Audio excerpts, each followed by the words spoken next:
Tom, you wanted to pick up where you left off, or give us an update? Well, I just want to give you an update on what's going on so far.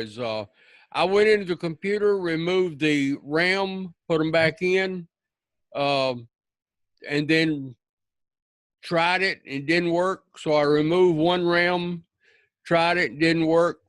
Put that one back in, and put the other RAM out, and tried it, and didn't work. And then I went in and got mad. So, And I completely restarted Windows 10.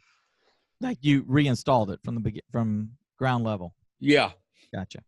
Yeah, got it. And then I went in, and it's within 30 seconds of firing up vMix, it went out again. So I went back and I says, maybe that was a fluke, because it was not the same blue screen that I've been getting with the codes.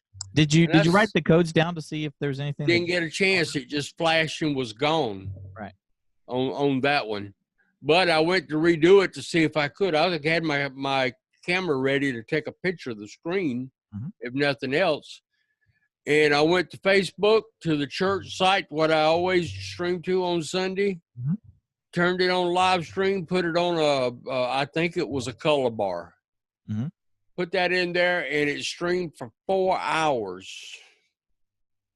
Okay. Until it finally decided to die. And I think Facebook does that to you, don't they? Yeah, I think they would, unless you tell it it's a persistent stream, or it's a like a. It wasn't a scheduled. Yeah, or you have to say this is going to be a ridiculously long stream. Yeah, you have to tell it that there's a constant stream for it to stay past. Well, I mean, 4 hours. Well, not quite 4. It was almost like 3 hours and 50 minutes or something. Right, but you went to this. Then it went off, but it streamed constantly without any issues, no hiccups. No, just on color bars. Just on color bars. Okay, so now we need to look maybe at. Okay, well, when after you did the install and you booted, I take it before you tried it, you made sure that everything was updated. You had the latest version, stable version of vMix, and you've got all your Windows updates, and all the drivers have been updated, for everything, right? The chipset and all that stuff. Okay. I am also, I know, you remember they had problems with 1803 version of Win 10. I went in and found 1809, which is the absolute newest one, and I downloaded it. Downloaded it. Right. That's what I'm running now on that computer. Now, I got sick in the meantime, and so I haven't been out here to play around with it anymore. And so, but I'm going to hopefully tomorrow get out here and just try live streaming again and see what happens and watch it. Okay. Because I've got the computer sitting here at the house, so I can do it. But now I've got to go in and reload everything. I got vMix loaded. I've got Chrome loaded. Right. But you already have the IP addresses for your cameras, right?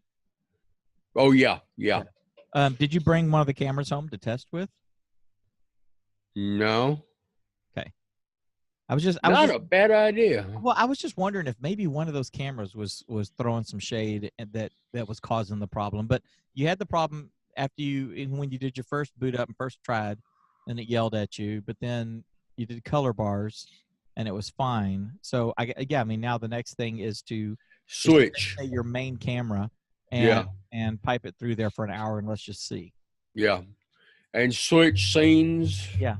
Things like that. Yeah, I agree. That was my next step if it kept streaming. So I don't know. It's possible it was a corrupted Windows 10. I hope that's all it was. Yeah, I hope so too. I'm surprised I got it reloaded again. I don't know how to do that, and I'm still not sure how I did it, but it did it. Hey, you're better than you thought you were. Well, it could have been that ball peen hammer I used. I haven't been using one of them. Yeah. So now that is my update and report. Not very exciting and all that good stuff.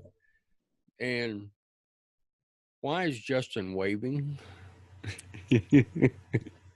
But that's my story, and I'm sticking to it. All right. I have my live stream going now. Oh, good.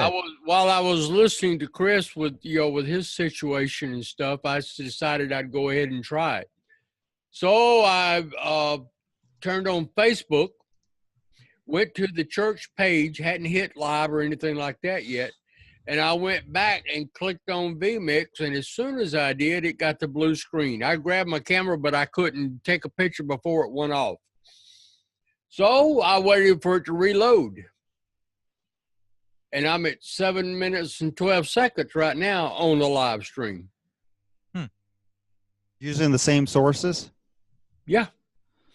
I'm on the color bars right now. I mean, I'm confused. Sounds like a motherboard might have got some damage to it. Do what now? Sounds like the motherboard probably got some damage to it. Yeah, I think it does. I think the motherboard. What makes you think it's the motherboard and not just some RAM sticks? No, because he this computer was hit by lightning once upon a time, and then, yeah, Best Buy repaired it with no cost, even though it wasn't under warranty. But I kind of think that they went in there and didn't quite. Right. I don't know. I think it's If it got hit by lightning, at that point they should have done a motherboard replacement. And if they didn't do that, then yeah, it got fried somewhere. And the weirdest thing, it could be in the Ethernet jack. I mean, the Ethernet jack could have been fried, but once it's in the motherboard, it affects all other systems. So it may not even affect the cameras, and that's why it's intermittent. And but because it's in the motherboard, it's why laptops are the worst thing, because once one thing goes in the laptop, the rest just goes. I think I could get them to go for a new motherboard.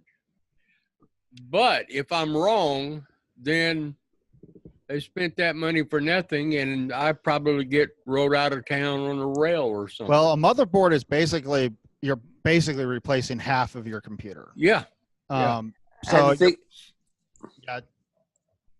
And the other thing is it's a HP computer, which means it's a priority. It's a priority motherboard. Yeah, so you won't be able to get a replacement.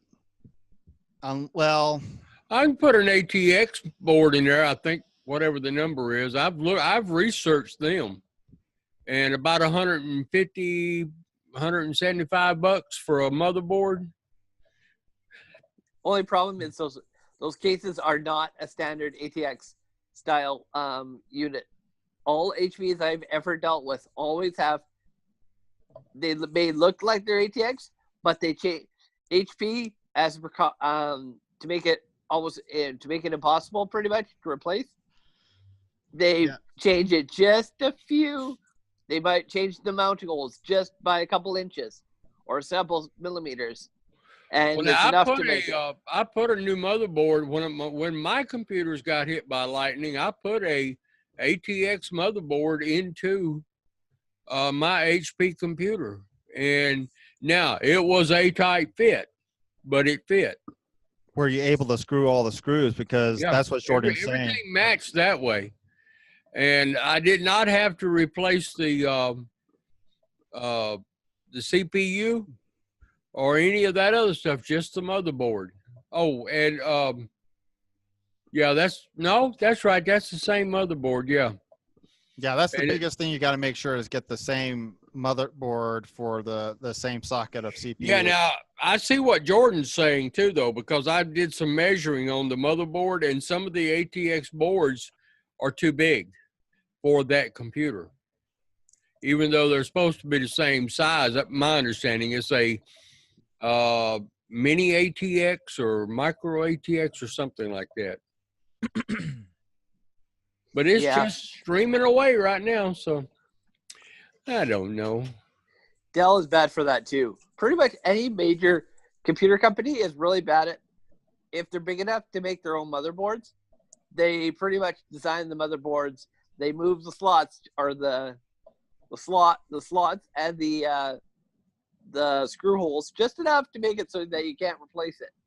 Well, the board I put in there was an Asus ROG, and it has worked so far. Now I can't connect all the little bells and whistles Yep. because I don't know how. There's connections in there that I don't understand. So I run my computer backwards on my desk and run it all from the back. And I'm fine. You may not even have all the connectors on the Asus motherboard because some of those are proprietary. That's the biggest problem Yeah. when you're dealing with these pre-built systems. And if you're ever looking at another computer, I would totally recommend watching the video series that Linus Tech Tips did Yeah. on the Secret Shopper. Those were awesome. Those were excellent. I hope they continue at that because that was an excellent series. It really opened my eyes. It was kind of like, well, I'm not going with that company. I'm not going with that company. I'm not going with that company. But yeah, it was, if you're looking at another computer, I would totally recommend watching Linus Tech Tips. They did a secret shopper on doing ordering a computer over the phone and went through the whole entire process from ordering it to buying it to getting it at their shops to literally the same person. They had their accountant even call their support. And what was funny is when the last time we talked and you were talking about the DIMM slots, I just watched the video that they did about the support calls, and it was literally about a loose RAM socket. And yeah, there's I definitely don't touch Dell. HP, good luck. But yeah, if you do look at another computer, I definitely would recommend looking at that because with the situation that you're in, I would definitely recommend watching that video series because of how informative it is with the major PC manufacturers.